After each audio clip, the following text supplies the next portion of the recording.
여러분 안녕하십니까? 광주 MBC 뉴스투데이 시작합니다. 먼저 오늘의 주요 뉴스입니다.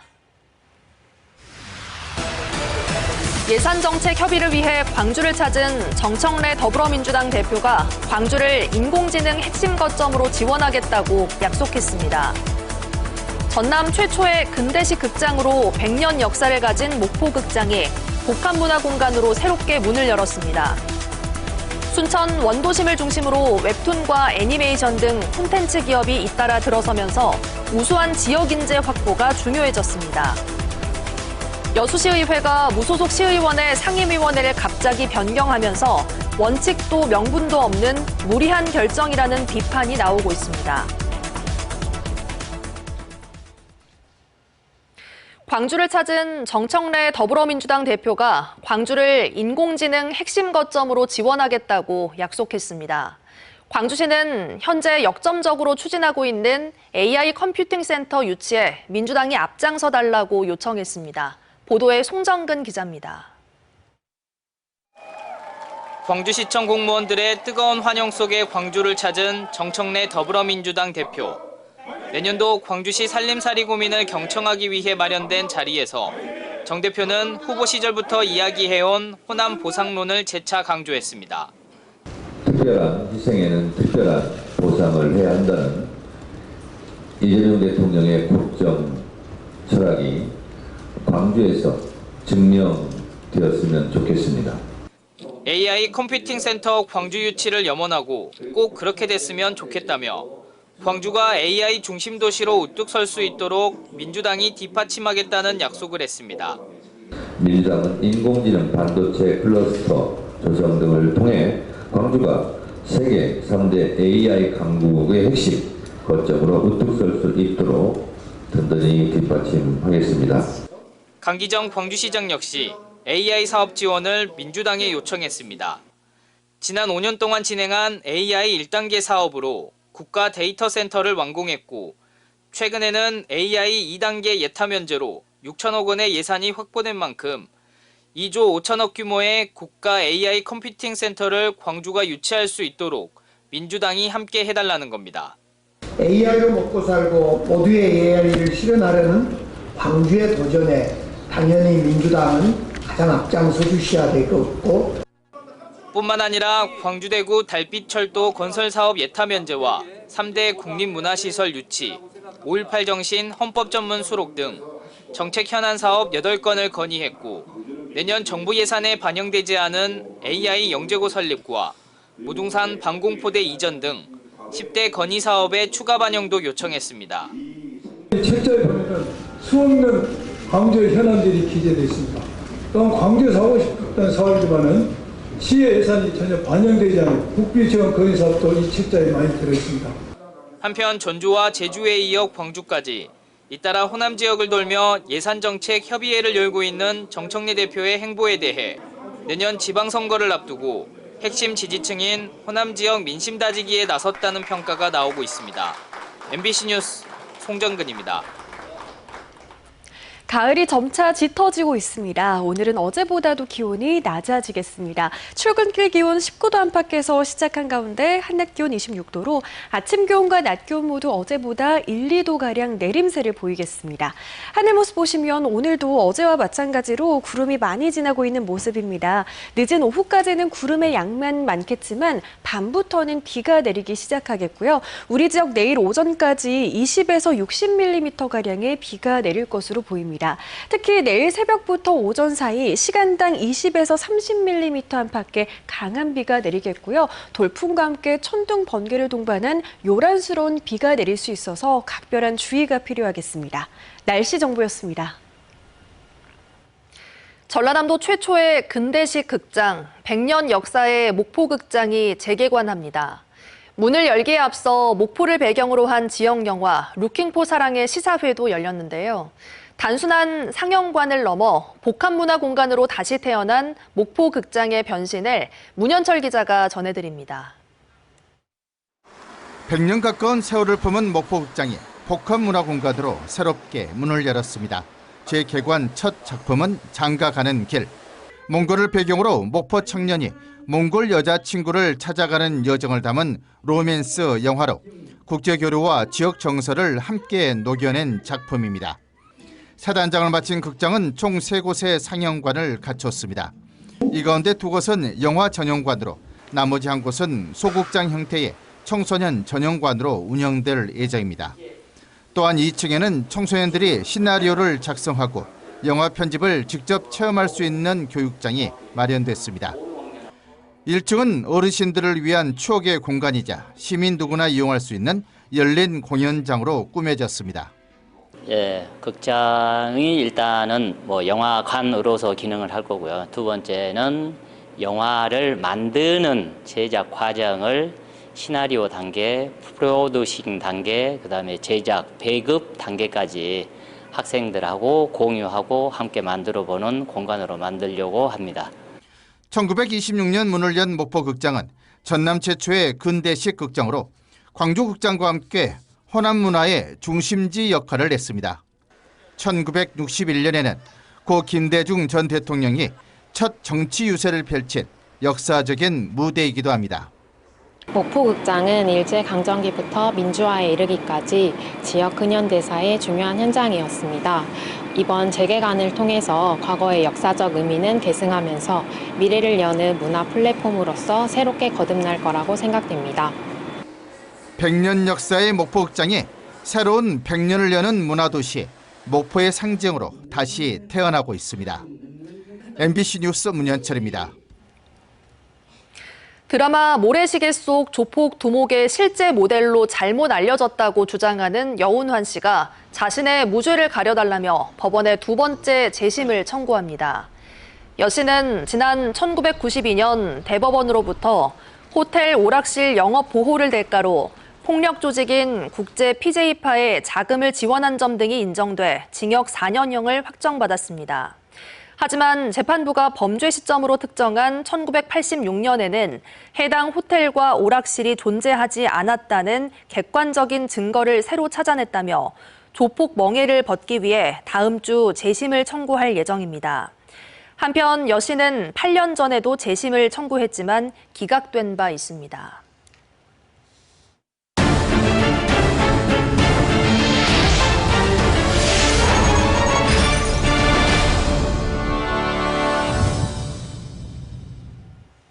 순천 원도심을 중심으로 웹툰과 애니메이션 등 콘텐츠 기업이 잇따라 둥지를 틀고 있습니다. 지속 가능한 산업 생태계를 위해서 지역 인재들이 기업에 취업해 오래 머물 수 있는 환경을 만드는 게 중요해졌습니다. 유민호 기자가 취재했습니다. 순천 원도심을 중심으로 형성 중인 애니메이션 웹툰 클러스터. 지금까지 콘텐츠 기업 30곳이 투자 협약을 맺고 입주를 확정했습니다. 일부 기업은 이전 작업을 마치고 본격적인 콘텐츠 제작과 운영에 들어갔습니다. 수도권과 광주 등에서 옮겨 새 둥지를 튼 기업들. 우수한 지역 인재를 확보하는 게 중요해졌습니다. 국립순천대를 비롯해 순천 제1대, 청암대 등에서 관련 학과를 운영 중인 만큼 산학 연계를 통해 인재 채용과 육성에 나설 계획입니다. 작가가 될 수 있는 어떤 그 중간 단계에서는 이제 회사에서 실무하고 돈도 벌면서 이제 좋은 작가가 배출이 되면 결국엔 저희도 작품을 만드는 회사다 보니까 그게 이제 선순환이 이루어지지 않을까. 학생들도 취업에 대한 기대감이 큽니다. 수도권으로 가지 않아도 지역에서 직접 업무 경험을 쌓고 안정적인 생활도 할 수 있어서입니다. 일자리가 많이 생겼다고 알고 있어서 많이 또 일해볼 수 있는 경험이 될 것 같습니다. 웹툰 시나리오를 쓴다거나 아니면 기획을 하는 일을 한번 해보고 싶습니다. 대학도 실무 중심으로 교육 과정을 개편하고 기업 콘텐츠 제작을 지원하는 등 산업과 인재 육성이 동시에 이뤄질 수 있는 여러 사업을 추진 중입니다. 학과에서는 스토리텔링이라든지 아니면 2D 소프트웨어, 3D 소프트웨어를 연계한 그런 강의들을 주로 교육을 하고 있고요. 기대감이 큰 만큼 과제도 적지 않습니다. 지역으로 옮겨온 기업과 지역에서 육성한 인재들이 지역에서 온전히 정착할 수 있도록 하고 선순환 구조로 연결해낼 수 있어야 합니다. 단발적인 지원이 아닌 산업 생태계의 지속 가능성을 위해 정주 여건을 함께 개선하는 것이 급선무입니다. 순천시는 추가 기업 유치와 함께 기회발전 특구 추가 지정, 남해안권 인재 양성 거점 기관 조성 등 후속 조치에도 힘쓰겠다고 밝혔습니다. MBC 뉴스 유민호입니다. 여수시의회가 무소속 시의원의 상임위원회를 갑자기 변경해 큰 파장이 일고 있습니다. 당사자는 물론 의회 다수를 차지하고 있는 민주당 의원들 사이에서도 원칙도 명분도 없는 무리한 결정이라는 비판이 나오고 있습니다. 보도에 문형철 기자입니다. 최근 본회의 의결을 통해 상임위원회가 변경된 여수시 의원은 모두 5명입니다. 이 가운데 문제가 된 건 해양도시건설위원회에서 활동하고 있는 무소속 송하진 의원의 상임위원회를 환경복지위원회로 변경하는 내용이었습니다.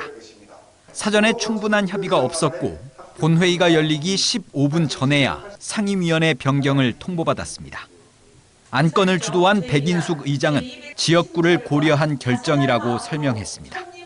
상임위원회 의원으로 같은 지역구 의원이 편중되어 있는 것들을 정리하고자 하는 차원에서 하지만 의회 임기가 불과 9달밖에 남지 않았고 예산심사와 행정사무감사 등 중요한 업무를 앞둔 시점입니다.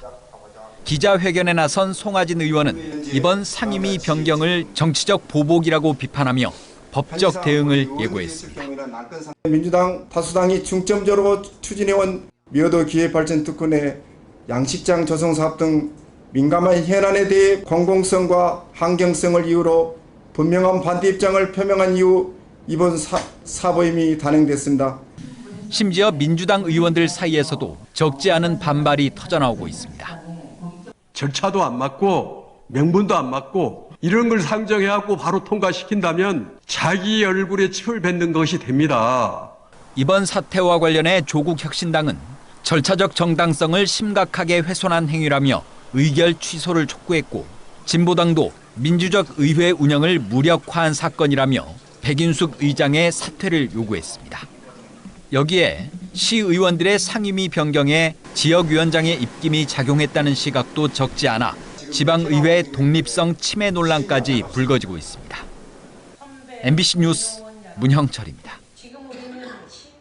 광주은행이 광주신용보증재단과 업무협약을 체결하고 지역 소상공인 금융지원에 나서기로 했습니다. 협약에 따라 광주은행은 모두 10억 원을 특별 출연했고 광주신보는 이를 재원으로 600억 원 규모의 특례보증을 공급할 예정입니다. 지원 대상은 광주시에 소재한 소기업과 소상공인, 자영업자 등으로 업체당 최대 1억 5천만 원까지 대출이 가능합니다. 광주시가 추석을 앞두고 다음 달 2일까지 건설 현장의 임금 체불을 집중 점검합니다. 광주시는 이 기간 동안 전문건설협회 등 유관기관과 합동점검반을 구성해 건설 현장의 임금 체불 현황을 확인하고 체불이 발생한 사업장에서는 조기에 임금이 지급되도록 지도할 계획입니다. 또 건설 현장 임금 체불 신고센터를 통해 신고를 받고 조사에서 위법 사항이 발견되면 행정처분 등의 조치를 취하기로 했습니다.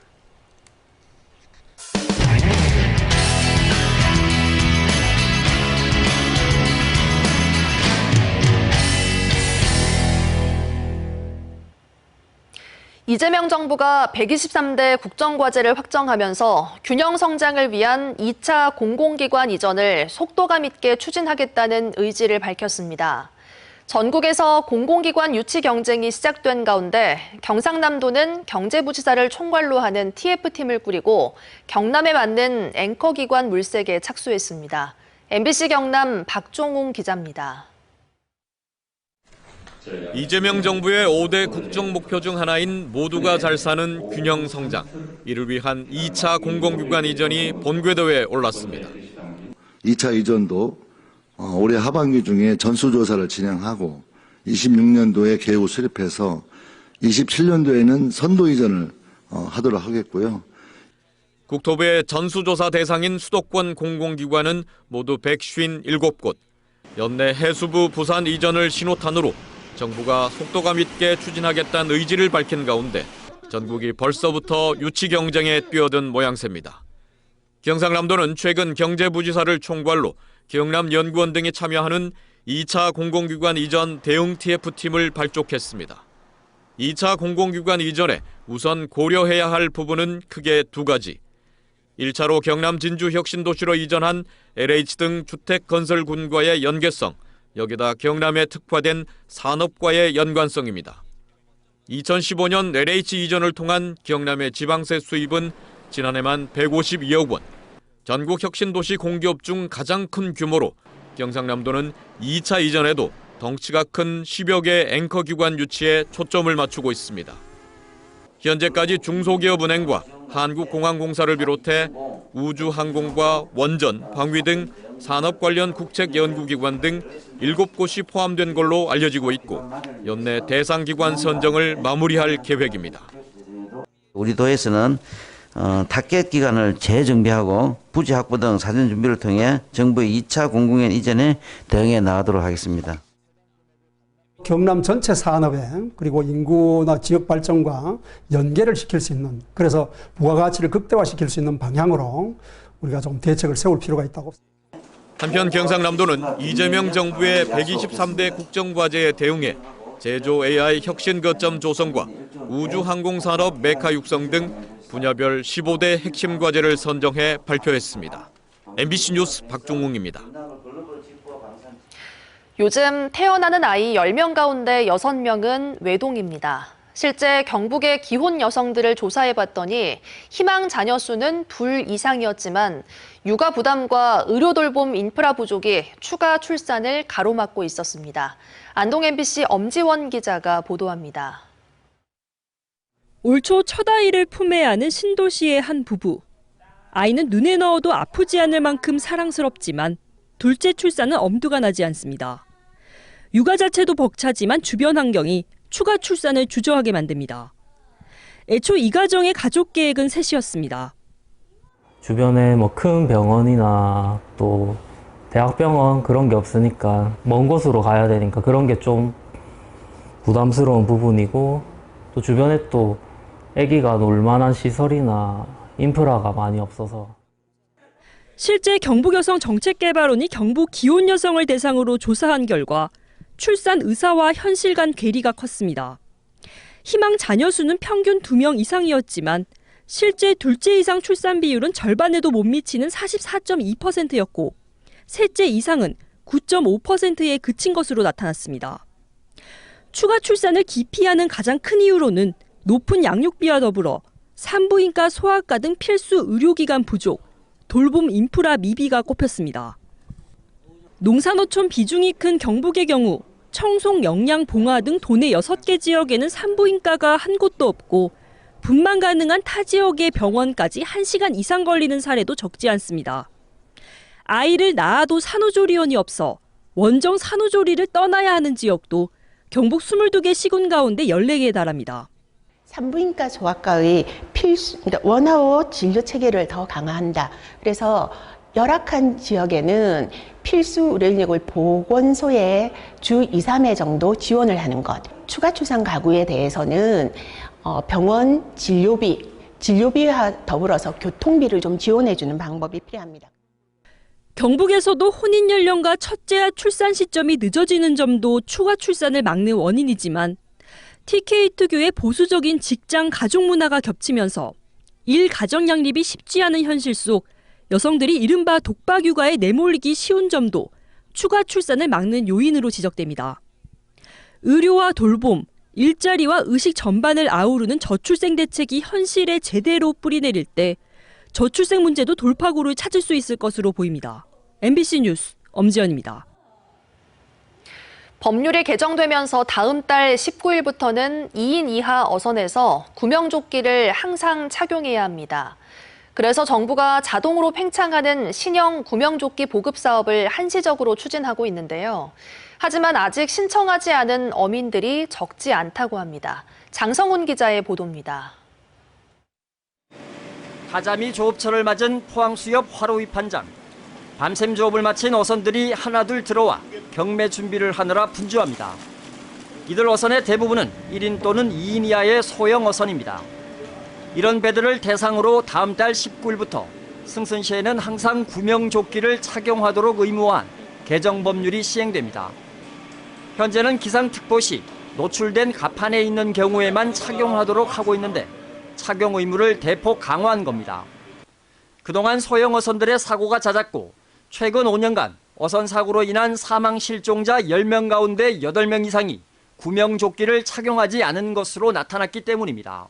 1인조 하시는 분들이 많고 그러기 때문에 이거는 물에 빠지면은 조치를 취해줄 사람이 없기 때문에 무조건 이거는 극한 상황에 접하게 돼요. 이에 맞춰 해양수산부와 지자체, 수협은 지난 7월부터 어민들을 대상으로 수분이나 수압을 감지해 자동으로 팽창하는 신형 구명조끼 보급 사업에 들어갔습니다. 구입 비용의 80%를 정부와 지자체가 보조하면서 자부담이 20%에 불과해 현장의 반응은 좋습니다. 목숨에 직결되니까 아무래도 뭐 바다에 빠지면은 아무래도 살 확률이 적죠.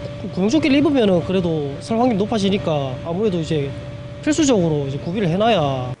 하지만 이미 개인적으로 구명조끼를 비치했다는 등의 이유로 아직 신청을 하지 않은 어민들이 많습니다. 포항시의 경우 8월에 마감한 1차 신청 결과 전체 보급 대상 4,500벌 가운데 1,500벌, 3분의 1 정도만 신청했습니다. 이렇다 보니 경북의 구명조끼 보급률은 18.8%, 전국 평균 55.2%를 크게 밑돌았습니다. 특히 자부담 20%를 전액 지원해 사실상 무상보급인 경기도는 보급률이 87%에 달해 큰 대조를 보였습니다. 포항시와 수협 측은 8월에 마감한 1차 신청 물량은 곧 어업 현장에 전달하고 다음 달까지 추가 신청을 받아 연말까지는 전 어민들에게 신형 구명조끼를 보급한다는 계획입니다. 일부 어민들이 신청을 안 하고 계신 분도 있고 대다수 어민들이 신청을 하고 있는 상황이지만 이 상황이 이제 연말까지 전 어민들한테 원활하게 보급이 될 수 있도록 해양수산부는 제도 시행일인 다음 달 19일부터 2주간의 계도 기간을 거친 뒤 집중 단속을 실시해 위반 시 300만 원 이하의 과태료를 부과할 예정입니다. MBC 뉴스 장성훈입니다. 전남 지역으로 귀농하는 10가구 가운데 8가구 이상이 1인 가구인 것으로 조사됐습니다. 호남지방통계청이 발표한 귀농인 현황에 따르면 지난해 전남 지역으로 귀농한 1,516가구 가운데 82.8%가 1인 가구로 나타났습니다. 이 같은 현상은 귀여에서도 나타나 지난해 전남 지역으로 귀여한 194가구 가운데 78.4%가 1인 가구로 확인됐습니다. 여성의 시선으로 한국 사회를 해석한 제8회 허스토리 공모전 수상작 전시가 광주 여성가족재단 전시관에서 개막했습니다.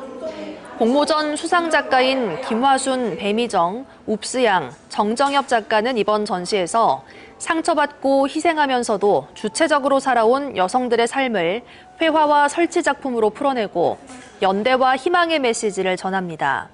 전시 개막식에서는 작가들의 작품 설명과 더불어 5.18 민주화운동 당시 성폭력 피해자들의 구술집을 낭독하는 행사가 진행됐습니다. 가을이 점차 더 짙어지고 있습니다. 오늘은 어제보다도 기온이 더 낮아지겠습니다. 아침 출근길 기온 19도 안팎에서 시작한 가운데 한낮 기온은 26도에 머물겠고요. 아침 기온과 낮 기온 모두 어제보다 1, 2도가량 더 낮겠습니다. 현재 하늘 모습 보시면 오늘 하늘 역시 어제만큼이나 구름 많은 모습입니다. 종일 구름만 많은 날씨가 이어지다가 늦은 저녁부터는 비가 내리기 시작하겠습니다. 우리 지역 내일 오전까지 20에서 60mm가량의 비가 내릴 것으로 예상되고요. 특히 내일 새벽부터 오전 사이 시간당 20에서 30mm 안팎의 강한 비와 함께 돌풍과 천둥 번개도 동반될 것으로 보여서 각별한 주의가 필요하겠습니다. 대부분 지역의 아침 기온이 20도를 밑돌면서 시작했습니다. 한낮 기온은 26도에서 27도 분포로 어제보다 더 선선하게 느껴지겠습니다. 전남 고성의 낮 기온은 25도 안팎에 그치겠습니다.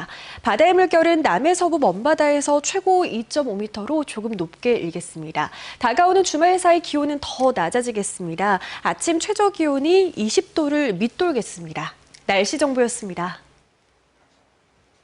이상으로 뉴스 마칩니다. 함께해 주신 여러분 고맙습니다. 언제 어디서나 내 손 안의 뉴스. 광주 MBC 뉴스 유튜브 구독으로 함께하세요.